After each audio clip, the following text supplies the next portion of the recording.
This week we interacted with two different pieces of work. The first was a essay written by a Frenchman named Nora in part of a larger work called Realms of Memory, Rethinking the French Past. Particularly, this essay was focused on the concept of lieux de mémoire, or places of memory. In his description, he picked out specific pieces of what made something a place of memory. It was that a moment of history was first plucked out of it and then returned to it. And what he means is that a place of memory is a point, a physical space where a part of the history of a nation, a people group, or a culture is removed from its context as a moment of history and then returned to that physical space in order to remember that moment of history. But he focuses on the idea that it first has to be removed and then replaced, and questions whether the artificial process of it is already, or the artificiality of it already admits to the fact that this memory is no longer relevant to the people that are doing it and creating a place of memory. The second piece of work that we interacted with was called Stumbling Stones in Germany, and they're memoriams of of victims of Nazi Germany, and namely those who were involved who were involved in the Holocaust and as its victims. So it has not only names of different Jews, but also names of the Jew supporters who risked their lives for the noble cause of defending them. In this video, there's no text beyond what the stones have written on them in German, and it flashes through a series of pictures and images of Holocaust victims. This week's content and message was a little bit difficult for me to grasp. For me, history has always been something that I've lived in, and the things that I've thought about history are in the ways that it immediately relates to my circumstance. And that's, I think I've personally felt removed from different national monuments that don't speak to my personal lived experience having to do with the history of my culture or of my experience in the nation group. For example, although I'm Korean, when I go to Korea, the national landmarks, the temples, the palaces mean very little to me because that national identity isn't part of what makes me Korean or what I feel is part of my Koreanness. And so I recognize what the French author Nora was writing about. However, I can't speak for the other side, which is the power and the poignancy of these different historical monuments.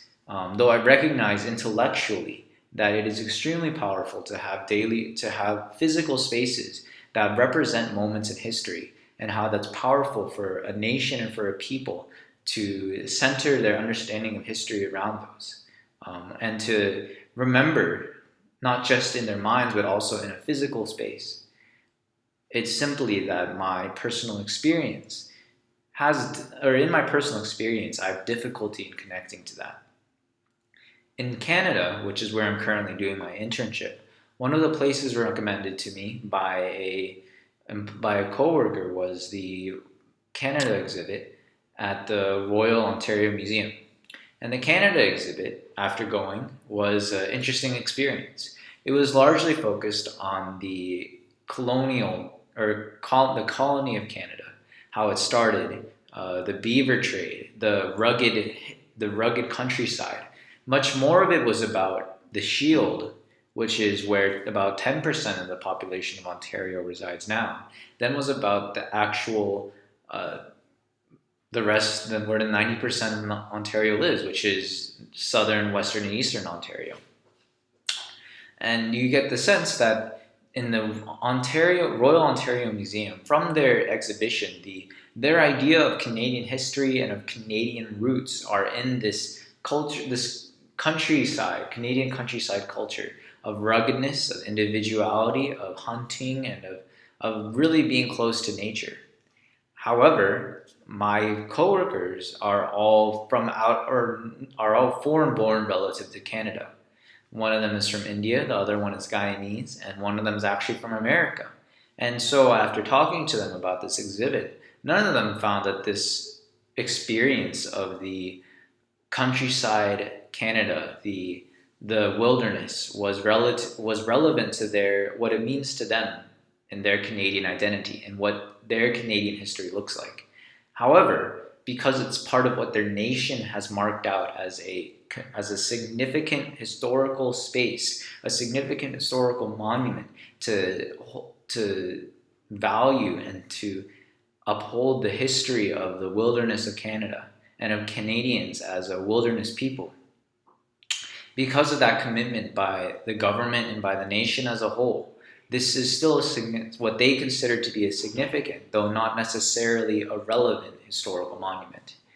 And personally, I think that there's a value to recognizing both. That as we live in different nations, live in these physical boundaries, each physical space has its history, and each physical space should keep moments of its history continually in its eyesight, continually in its field of vision, such that it can remember these significant moments that have shaped the even physically designated communities to be where they are today. But each person has their personal history as well, their personal interaction and their personal understanding of what different moments in history, what the current moment in history means and where it came from. And I think that the existence of both does not negate each other. So even though I personally have when I'm traveling in Korea, I feel disconnected from the historical monuments there. And my coworkers, even though they're fully Canadian, also can feel disconnected from the monuments that they see, because the history of the place does not have to reflect the history of the people. Thank you.